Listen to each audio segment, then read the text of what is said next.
it's me, Swag James, yet again, and I want to show you something. This is Free for All, a fan-made internet web series made by a bunch of people. They've made some pretty interesting episodes, and so far, they're all good. I agree with all of them. Except for one. That being, without any question at all, the one death battle the one episode I disagree with the most, Mega Man versus Sonic. Ugh. Some of you who've been watching this probably know in the comments why I don't agree with this outcome. Like, at all. And in order to put my counter arguments, here is Excalibur 596. He's also a versus debater who like me has debunked some stuff before. Specifically the Mario vs. Sonic 100th episode, a death battle. In here, I will be sort of using this video as a counter argument for this video. Before I get started, I'm just saying it. I am not harassing Free for All. I am just submitting my facts as to why I honestly think this outcome is wrong, and I hope that this team will get that information. Don't harass them. I'm just being civil. Also, gonna give a huge shout out for Excalibur 596 for providing this Excalibur 596 for this video. Like, his video really helped me a lot as to prove for this battle. Also go subscribe to his channel. It's awesome. Anyway, let's get into why honestly Sonic should have won against Mega Man. So let's do the first counter argument. Told ya. What? Tricky to determine at first. Well, let's take a look at these notes and see. Sonic vs. Mega Man is extremely tricky to determine at first glance. First, let's compare stats in each specific phase and form. When comparing base forms, Mega Man completely blows Sonic out of the water. Sonic's ability to harm chaos is nothing compared to Mega Man's resume of defeating large planet busters like Sunstar and Duo. Sunstar was able to shake a giant planet composed of metal, much more dense than Earth, and both Duo and Sunstar are superior to Wily's laser cannon, which would have destroyed the Earth. Okay, I won't refute that. As well, Mega Man can travel, has attacks, and destroyed the Earth. Okay, so the first counter argument is that in base form, Mega Man completely destroys because Sonic, quote, in base form, has defeated Perfect Chaos in Sonic Generations, which was counted to be city level, while Mega Man has, quote unquote, defeated Planet Busters in his base form. Well, then there's the one opponent there I feel like they forget to bring up, which is a big counter argument for this video.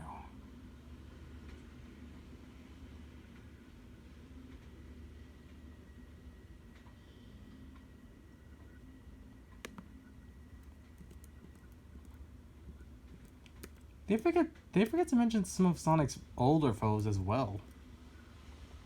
You're being shot out of the star launchers in Mario Galaxy. Let me show you. Reacting to it even faster than light Sonic is not completely out of the question. Let me show you. Sonic, however, has more consistently shown himself to be less powerful in his more recent games, mainly when going up against Perfect Chaos, the Egg Robo, and Infinite. Perfect Chaos and the Egg Robo have shown themselves to be around moon level, as both of them are stated to be life wipers.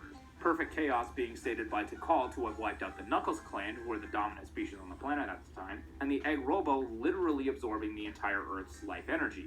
And then Infinite is shown to be even stronger by completely dicking on Sonic in the beginning of the game, and later using the full power of the Phantom Ruby to casually summon a star to kill the Resistance, while also summoning hundreds of moon-level beings like Shadow and Zavok. And then throwing in Base Metal Sonic and Chaos Zero because fan service, I guess. This puts Infinite at around large star level, with Sonic never being able to beat him until the end of the game, where it stated earlier that Sonic has gotten stronger, but also had the help of the Rookie.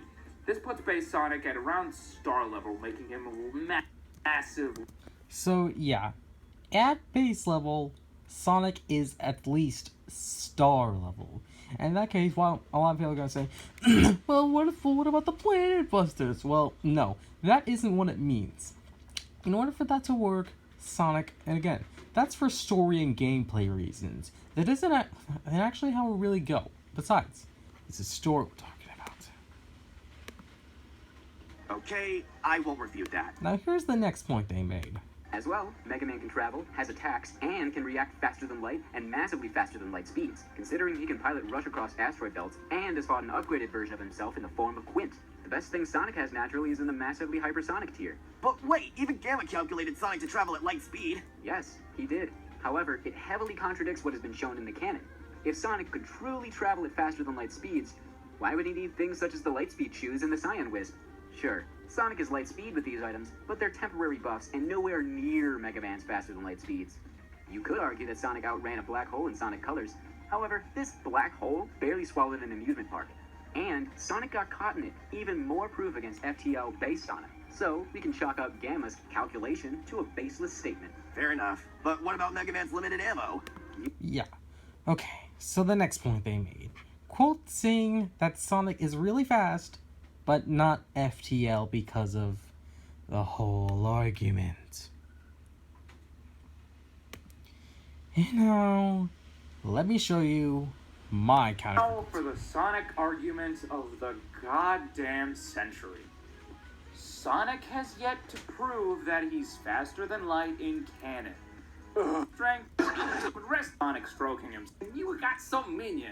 Second of all, while they did acknowledge the scene of Sonic stroking himself, saying that he's faster than light, they decided to completely ignore what caused the conversation in the first place, where E123 Omega, a robot made by the smartest man in the entire series, calculated Sonic's speed after watching him and stated straight up that if Sonic continued to accelerate, the speed of light would be exceeded. They also said that he couldn't reach these speeds without the Lightspeed shoes and the ancient light, but they never took into account that today's modern Sonic is much stronger and faster than the Dreamcast Sonic that gets the equipment. This is very clearly shown in canon when modern Sonic is able to take on perfect chaos in his base form, where Dreamcast Sonic needed his super form in order to beat him the first time. In fact, it's even expressed in gameplay to an extent. In Sonic Unleashed and many subsequent games where Sonic uses the Lightspeed Dash, he actually goes slower using the Lightspeed Dash than he does when running.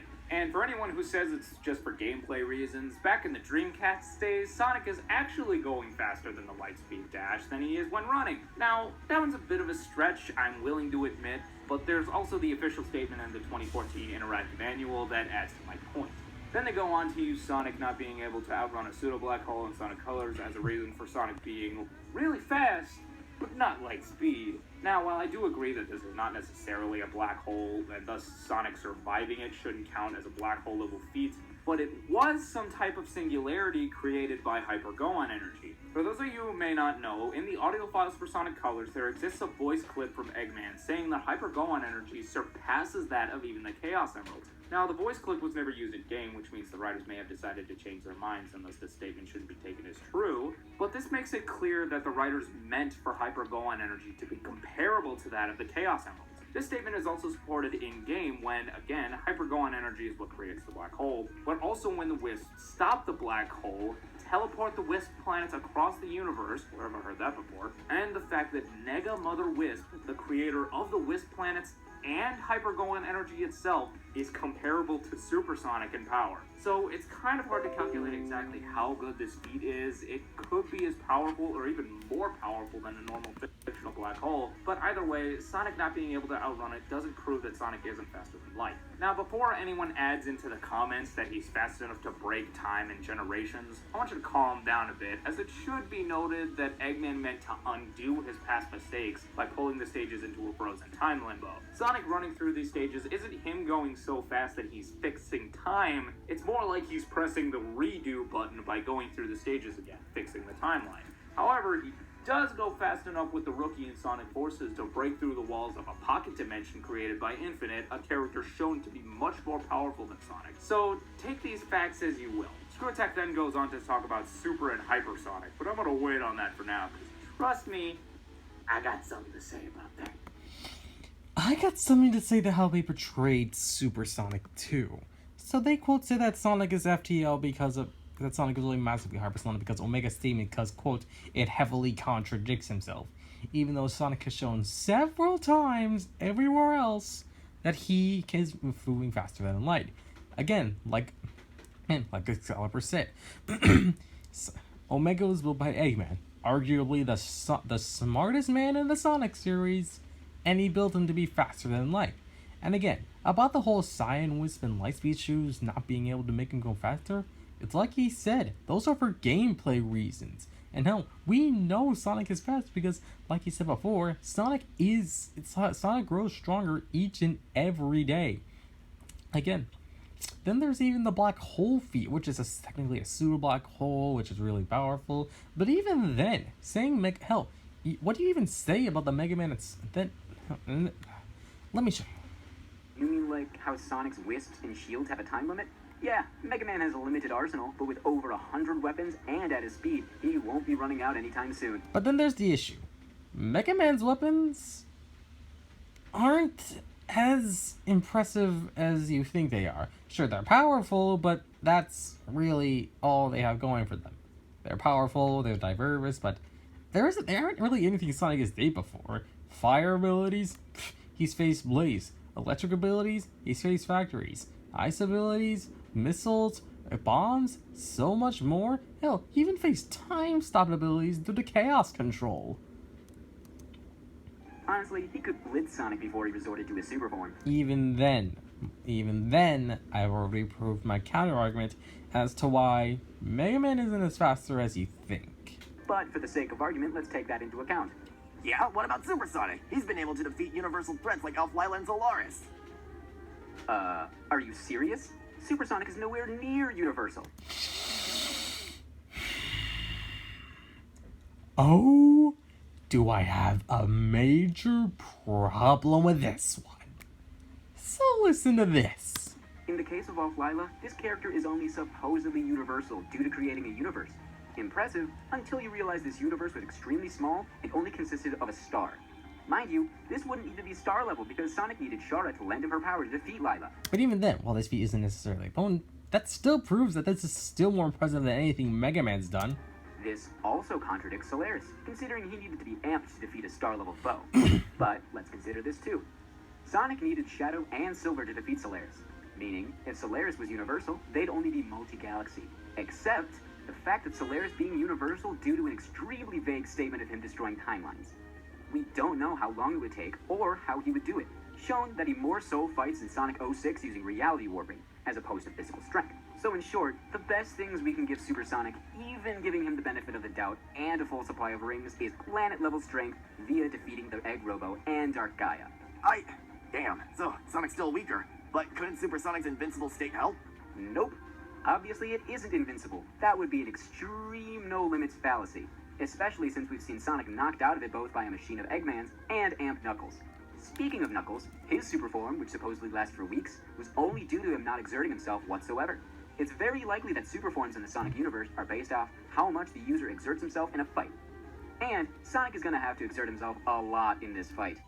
Considering he usually has a speed advantage in a fight, he's used to blitzing his opponents. But that actually isn't the case with Mega Man. We know Super Sonic is massively faster than light, but he's never shown it to a degree that matches Mega Man's asteroid crossing feat. So, ironically, Mega Man has the speed advantage, which becomes even wider considering the boost he gains with the Super Adapter. So Supersonic is basically just Sonic delaying the inevitable. And Sonic literally had nothing. Fine, Sonic loses. See, no need to feel so blue. Shut up! And that's the end of this video. Now for why this is... Oh, man. Just wait till you see my counter argument for this. How the fight went down, I would have been absolutely fine with the actual result of the fight. But Screw Attack made one big mistake. They messed with Supersonic and Hypersonic. Oh boy, did they lowball Supersonic in this. First of all, they said that Supersonic isn't faster than light because of his description on a Smash trophy. Super Smash Bros. Not only being not canon to any franchise but its own, but they also portrayed Sonic as being stronger than Mario in his base form, as Sonic was the only... Hey, don't you guys worry. Second of all, their excuse for Supersonic not being universal is that Sonic beating fourth-dimensional beings like Solaris and the Time Eater doesn't count by basically claiming that their universal abilities are just hacks. While I suppose I can see this view about the Time Eater if you really want to lowball Supersonic, Solaris is, in as close to a literal and scientific sense as a game can portray, a fourth-dimensional being. He exists in all planes of time, including the past, the present, and the future, and as stated by Eggman, can casually consume entire universes. That's not just a hacks ability that Solaris has, he's just literally that powerful. Now, many people see Solaris and the Time Eater as an outlier and refuse to believe that Supersonic is that powerful. What? But in actuality, they're not the only universal threats that Supersonic ever faced. In both Sonic Rush games, both Eggman and Eggman Nega's goal was to combine both Sonic and Blaze's dimensions and rule over them, with the final bosses of both games being the Egg Salamander and Egg Wizard, being very capable of doing so with the power of the Soul Emeralds and the Jeweled Scepter respectively. This makes both of these mechs universal plus and possibly higher, and Supersonic, with the help of Blazing Blaze, is able to take them on, making Supersonic at least universal in strength. Now, I can already hear the typing in the comment section about how Sonic needed help with a planet-level perfect Dark Gaia, so I'm gonna smack that argument with a few simple points. First, a question. What did Dark Gaia, in a form basically less than his base, do as soon as he awakened? Go ahead. Oh, wait. I know. Oh yeah, he turned off the Chaos Emeralds. That's right. Sonic needing help with Dark Gaia does not affect Supersonic's standing, as Dark Gaia's very appearance was enough to drain the Chaos Emeralds of all their power. Do you really think that being around that anti-meta of Chaos Energy had no effect on Supersonic whatsoever? Second of all, there have only ever been two characters. Oh yeah. The excuse of them being Sonic being invincible, being completely invincible in this state, with high contradictions. Well, there are arguments as to why Sonic can be like that. On Supersonic whatsoever. Second of all, there have only ever been two characters in the entire series that have ever been able to damage Supersonic. The first one being Solaris, the fourth-dimensional being I mentioned earlier, and Dark Gaia, who has shown the ability to weaken the Chaos Emeralds. And finally, the Wii and PS2 versions of the game have Supersonic taking on Dark Gaia alone, and in the Xbox and PS3 versions, he literally one-shots Dark Gaia as soon as he takes the shield down and saves Chip from taking a Hyper Beam to the face. And all of these feats are just Supersonic. But Screwtech decided to lowball Sonic even further by saying that even Hypersonic couldn't even beat Mario. Now, for those of you who don't know, Hypersonic is a transformation beyond Supersonic and Sonic 3 and Knuckles when he absorbed the Super Emeralds, an evolution of the Chaos Emeralds after being given energy by the Master Emerald. Now, it's a little bit hard to find out exactly how much more powerful Hypersonic is than Supersonic because the Super Emeralds have only ever appeared in one game, so it's kind of difficult to find some concrete evidence.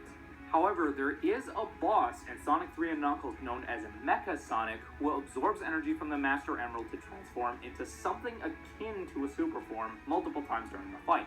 Assuming that this is a super form, as his armor plating turns gold, he can't be damaged in this state, and only stays for a small amount of time, we can assume that the Master Emerald has energy far beyond that of a full set of Chaos Emeralds. Seeing that the Super Emeralds get their power from the Master Emerald, Sonic should be able to go into his super form from using a single Super Emerald as well, meaning that Hypersonic is basically Sonic gaining 7 Supersonic multipliers. The minimum amount of energy theorized to be star levels of power is about 136 tenatons of TNT, and universal levels of power is over 16 quintillion tenatons of TNT, basically making the Chaos Emeralds a 119 quadrillion times multiplier, and Sonic is getting that multiplier 7 times, giving the Super Emeralds a 3.5 untrimmed twist. Hold on. Amazon Alexa gives you the option to use your voice to make calls, write texts, and much more. Back to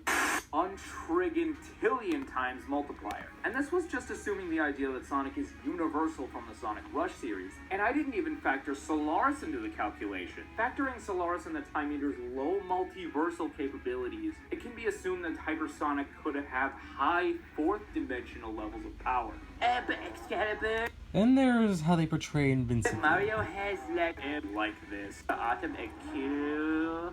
Well, first of all, Sonic has an in-game power-up like this that is supposedly less powerful than Super Sonic. Also, even if that wasn't the case, there can be differing levels of invulnerability in fiction, just like there are in multiple levels of infinity. For example, in Dragon Ball Super, Goku goes Ultra Instinct Almond for the first time and shook an infinite realm, showing that he has infinite fourth-dimensional levels of power. Yet Jiren was still able to match him with low difficulty, when theoretically both of them should have been infinite and thus at the same level of strength.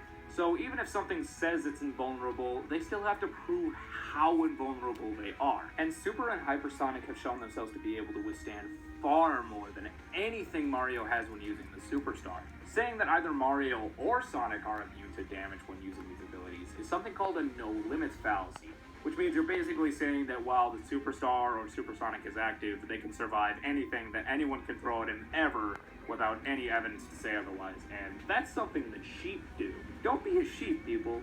Don't be a sheep. Bottom. So, yeah. They claim about the universal destruction. They claim about being hacks, even though it isn't. For those saying, oh, what about the machine? Well, Eggman specifically designed that machine to counteract the Chaos Emeralds, so that it isn't even a matter in the most, considering the fact that, again, it was specifically designed. Not something Supersonic would be able to withstand. And as for Knuckles, I'm honestly surprised they didn't know about this, but in the back of the manual, in the manual in Sonic 3, it's been stated that Knuckles was able to knock out Sonic in his super form because Knuckles was tied to the Master Emerald. Knuckles isn't as powerful as Supersonic. Knuckles was only able to knock him out because of specific circumstances relating to the Emeralds. Hell, even then, this was classic Sonic way back when. Sonic is much more powerful than he is. And as for the whole exerting energy, sure. Sonic was able to do it in a few days because he didn't exert himself, but still, Sonic exerting that kind of power is still way more powerful than anything Mega Man has ever done. So, in conclusion, I'm just gonna say this, I don't mean to be hard on you. I like Free-For-All. In fact, I love Free-For-All. I love their hosts, I love the matchups, I like the ideas, and I agree with every one of them. Except for this one. I'm not saying you should harass the members at Free-For-All. I'm just offering my own opinions as to why I honestly think Sonic should have won this. Anyway, this has been Swag James Blanton. Be sure to like, comment, subscribe, and go subscribe to channel Free-For-All. They're awesome dudes. They're pretty cool. They do awesome matchups.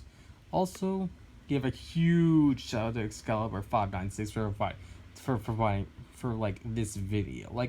This video really helped me a lot in the arguments I needed to make about why I honestly think Sonic is more powerful than he is, and as to why I think Sonic should have beat Mega Man.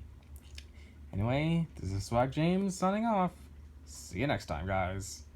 Peace.